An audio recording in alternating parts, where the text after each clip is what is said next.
आइल बाटे प्रियवा के खबरिया सुनाए बाबू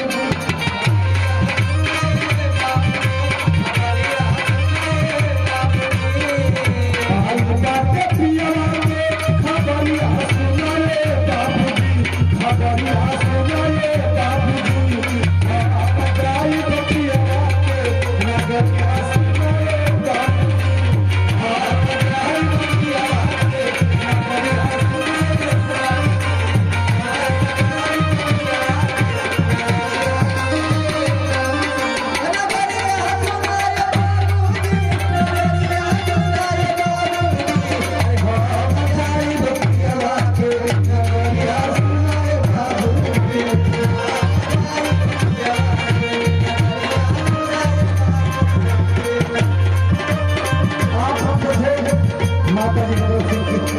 अच्छा भैया को जब आई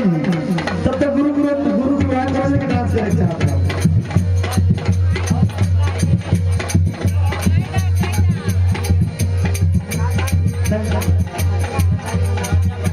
देखा ठीक है गुरु जी चला आई बाटे पियावा के खबरिया सुनाए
लेकिन कहे